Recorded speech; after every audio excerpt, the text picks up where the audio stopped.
Parlons de la fin d'amitié entre Ruby et Belle Bijou. Je vais donner mon avis.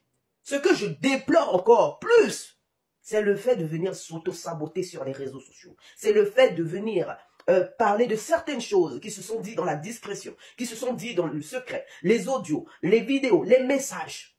Ça, en tout cas, je déplore ça. Il faut savoir une chose. Ok, vous le faites. Ok, vous voulez prouver que vous avez raison. Ok, vous voulez prouver que c'est vous la bonne personne. Et là, je m'adresse à Ruby et Belle Bijou. Il faut savoir une chose, que ça vous laisse une certaine marque. Parce que les gens qui vont vous côtoyer par la suite vont vous côtoyer de façon hypocrite. Ça veut dire que c'est des personnes qui ne vont plus vous dire certaines choses qui les concernent eux.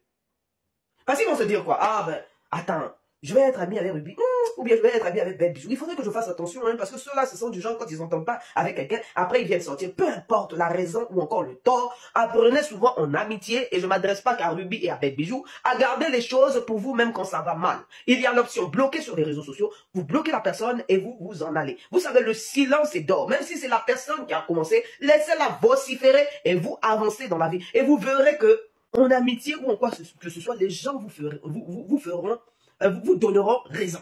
Que vous ayez tort ou raison et tout. C'est vrai qu'il ne faut pas vivre pour les gens, mais à chaque fois, quand il y a des sorties, il m'a fait ça, elle m'a fait ça, on n'est plus amis, on a voilà ce qui s'est passé. Ça vous salit vous-même. Parce que nous tous, nous avons déjà eu des problèmes avec des gens qu'on aimerait vraiment, quand tu les vois, tu as les nerfs. Et nous gardons ça pour nous. Ou bien encore, on peut se confier à quelqu'un d'autre pour dire, bon, ce qu'elle m'a fait là, j'ai pas eu. Et après, ça s'arrête en privé. Ni vu ni connu. Pourquoi? Parce que la personne avait de la valeur pour moi. J'aimerais parler maintenant de l'affaire de Lady Sonia. Parce que Ruby a complètement défendu Belle Bijou et nous l'avons vu face à Lady Sonia. Et j'aimerais vous dire un truc. Vous savez, non, il y a des gens en amitié. Hein. Ça ne veut pas dire que Ruby attestait ou bien acquiesçait ce que Belle Bijou faisait. Ou bien disait de Lady Sonia et j'en passe. Il faut savoir que Lady Sonia a vécu un harcèlement. Lady Sonia a vécu un acharnement. Lady Sonia a vécu ce qui n'était pas bien du tout. Ce qu'elle vivait n'était pas du tout normal sur la toile. Mais ceux qui disent que, voilà, elle a défendu Belle Bijou, des trucs comme ça. Il faut savoir qu'il y a des gens, hein, quand ils sont en amitié, là, ils défendent en public, mais par la suite, en privé, ils les soutiennent. Même dans nos familles, c'est comme ça. Tu vas pas venir dire, j'ai été ta mère, devant la vindicte populaire. Non. Mais Reine de Saba raison sur un point que, c'est vrai que, même quand on est amis, quand la personne fait du tort, on peut aussi garder le silence et faire la morale à une personne en privé. Sur ça aussi, elle a raison. Mais on ne peut pas condamner aussi Ruby d'avoir défendu sa copine, sa sœur, en public. Parce qu'il y a des vidéos aussi, même si je ne soutiens pas ça.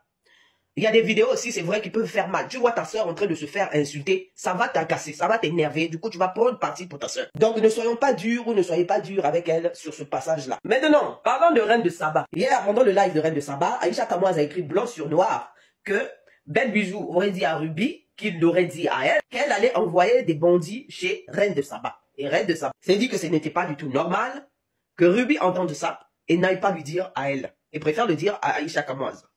Moi aussi, sincèrement, sur ce point, moi je comprends Reine de Saba dans quel sens. Parce que pour moi, j'ai trouvé ça illogique aussi qu'elle aille écrire à Aïcha Kamoise alors que elle pouvait écrire à Reine de Saba pour lui dire, ben voilà, Reine de Saba, fais attention, il y a Belle Bijou qui dit ça en fait. Parce que le fait d'aller voir Aïcha Kamoise, qui est dans le Congo, ça, qui ne sait pas garder sa bouche fermée, ça il faut le reconnaître, elle dit tout, hein, tout ce qui passe, tout ce qu'elle sait, elle raconte. Ça pourrait sonner comme de la vengeance personnelle envers son ex-copine. Mais d'un côté, si c'est seulement le fait d'aller le raconter à Reine de Saba, moi je comprends un peu la position aussi de Ruby, parce qu'elle était, on parlait en fait de sa copine, c'est sa copine qui lui aurait dit ça.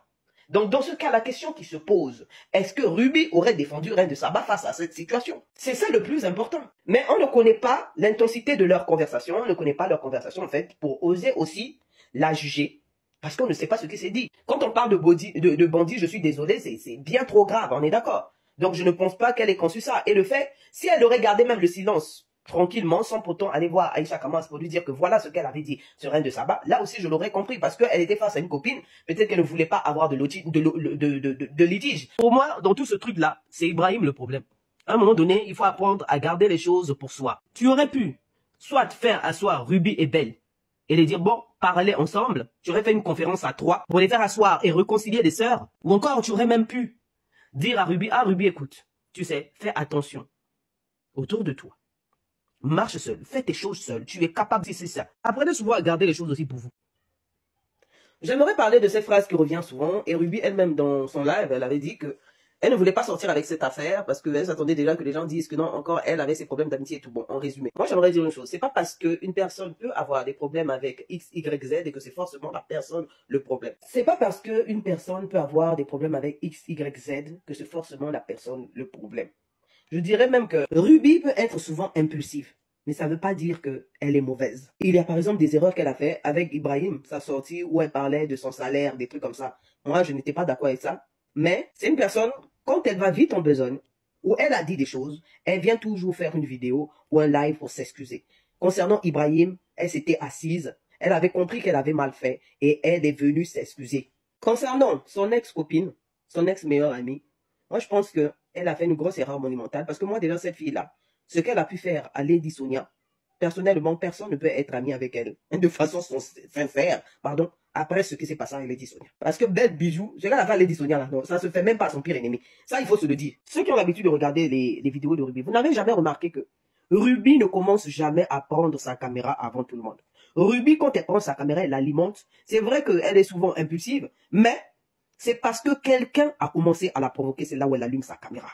La première personne qui avait fait un live pour que Ruby lui réponde de la sorte entre Ibrahim et elle, c'était Ibrahim Larsson qui avait allumé sa caméra sur Ruby. Ça n'a jamais été Ruby qui a commencé à chercher un palabre à quelqu'un, ou bien encore à médire sur quelqu'un en live, ou encore à se prononcer sur quelqu'un en live.